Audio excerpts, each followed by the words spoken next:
My guest today is a senior director for the New York Mets. He was drafted by the Houston Astros and later became a coach and manager in the Mets organization. And of course, he's the father of an NBA superstar, Donovan Mitchell. It's my absolute honor to welcome to Jake's Takes, Donovan Mitchell Sr. Mr. Mitchell, how you doing? Jake, how's it going, man? Thank you for having me on your show. I am super excited to have you on. I'm super thankful for everything, obviously, for keeping up with me and also for 2 years, almost 2 years ago when we met at Citi Field for being so nice to me. So I wanted to thank you. Thank you so much. Not a problem, man. You're a great young man, and I'm proud of what you're doing. So thank you. Thank you. Anyway, so how's your off season been? Where are you hanging out in the winters? Yeah, I'm here in New York. Just getting ready for the off season. Once the season ended, I was getting ready for the off season. Looking forward to 2024's baseball season. I know there's been a lot of trades, a lot of things going on, but sorry about that. A lot of things going on, but we're excited about what's going on, and we're ready for our spring training to start.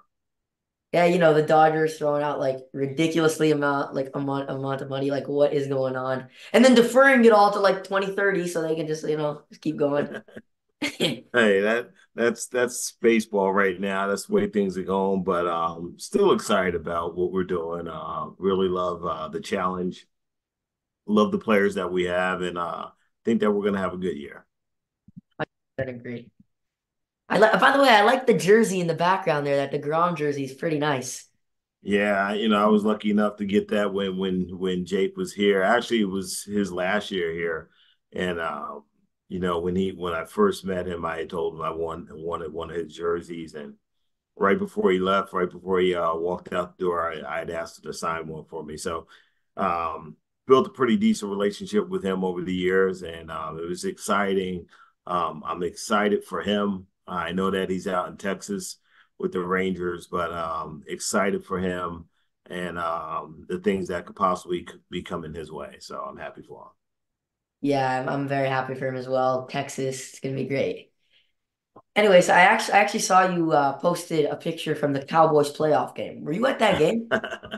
I was actually at that game. Yeah, it didn't go too well for us Cowboy fans, but I've been a diehard Cowboy fan since I was a little kid, and it just feels great being in that stadium, being around the players and watching it live.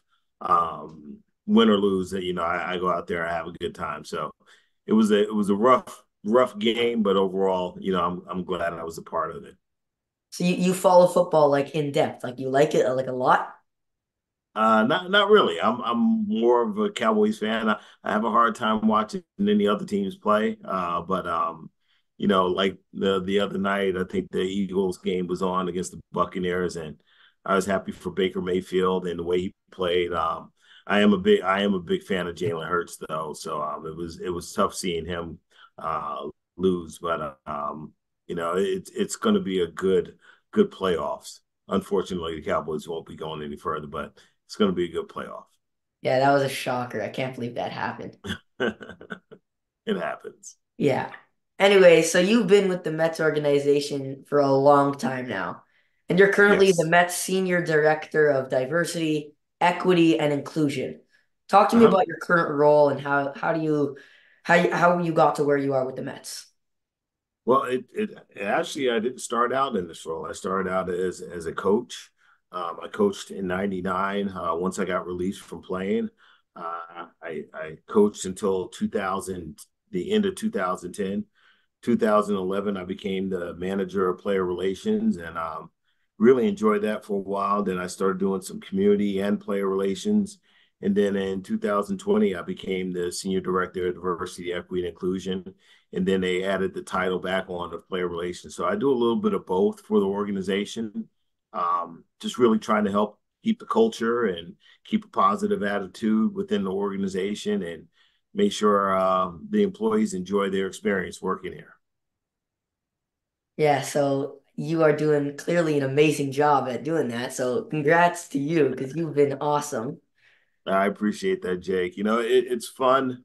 in the position that I'm in because we have an opportunity to affect so many lives in a positive way, especially on the community engagement side. And it's always good, to see the young fans enjoying themselves and being able to be a part of that. So, I really like what we do. I like what we do as an organization, but overall, I love the job.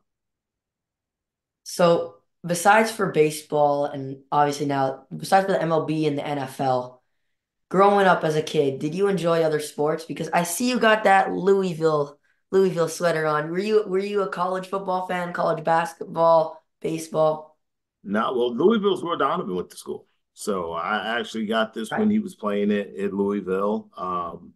And I was a college. I loved March Madness. I watched that every year that it was on, and then I became really intrigued when Dom was playing college basketball, and the fact that he went to Louisville and was playing for Coach Pitino, a legendary coach, and someone that I watched when he was at Kentucky, when he was at Providence, when he was with the Knicks.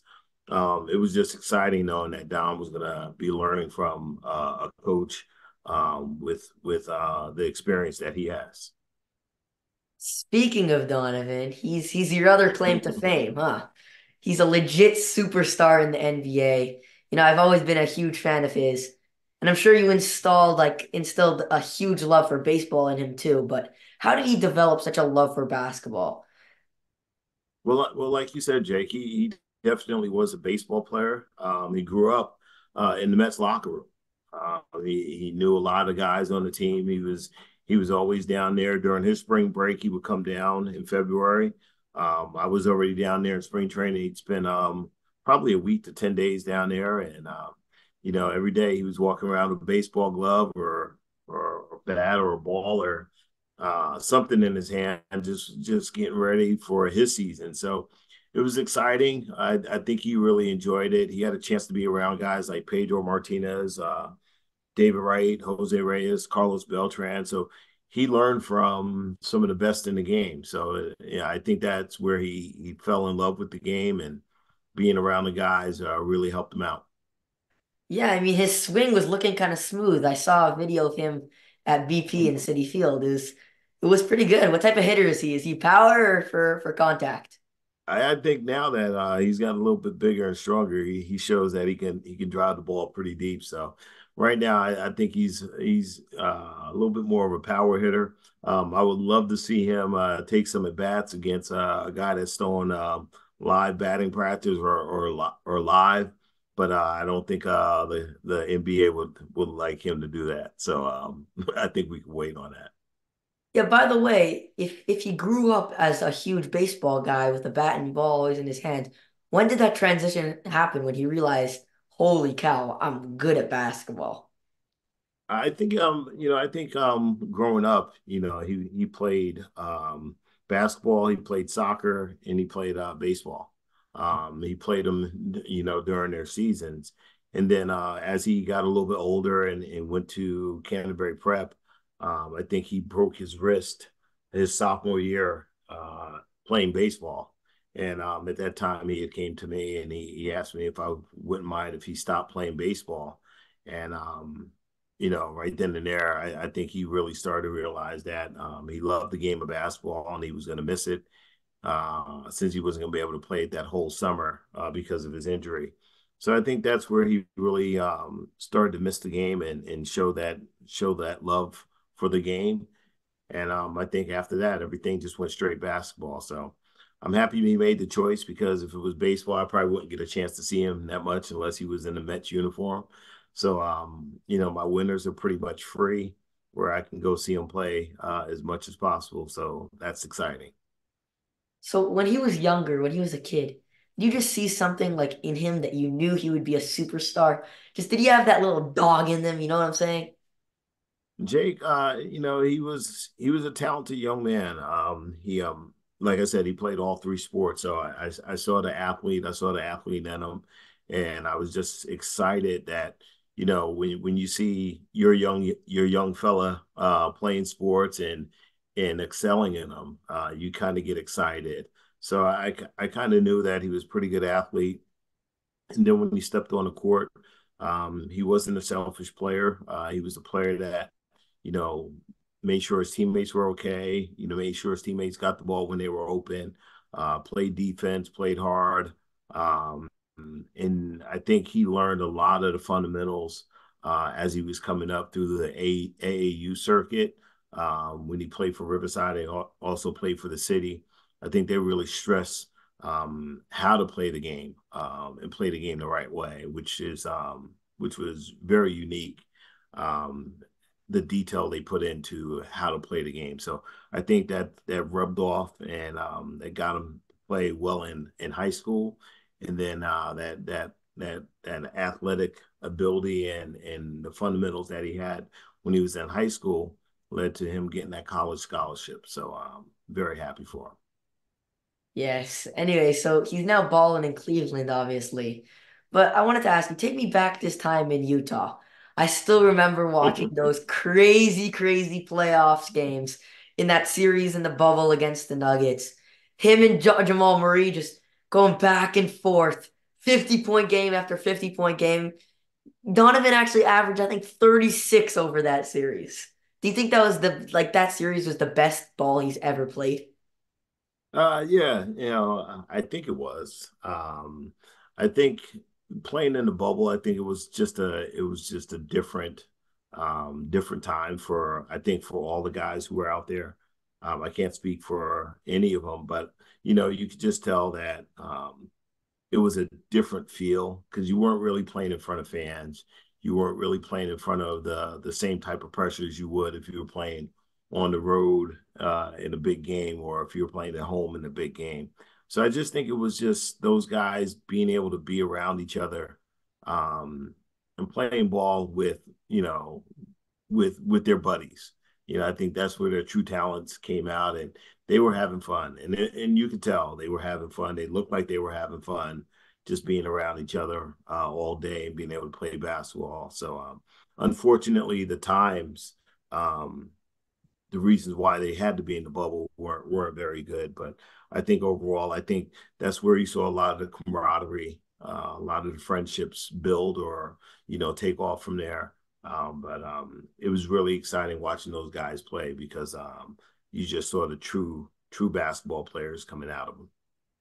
100%. It is. I'm so upset that that team broke up because that was one of my favorite teams to watch. They were so exciting.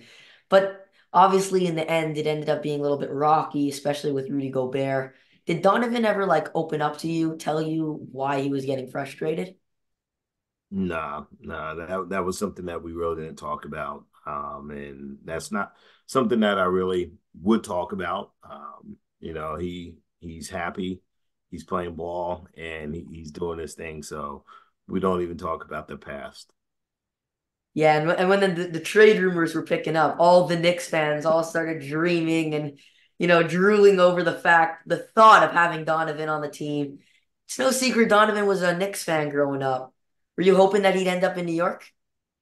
He was more of a LeBron James fan.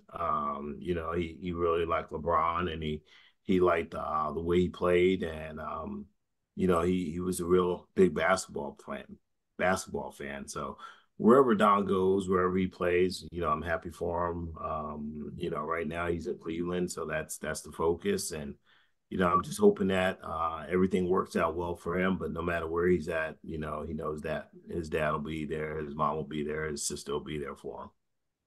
Speaking of this Cleveland team, they're a very good basketball team, but right now they're battling with some very significant injuries. Evan Mobley and Darius Garland are both out. What's your view of this Cavs team? How far do you think they can go when healthy? They're a good team. They do miss Garland, they do miss Mobley, but they're holding their own right now, and I can't wait to see them when they're 100% and they're ready to go. But I'm excited for all of them.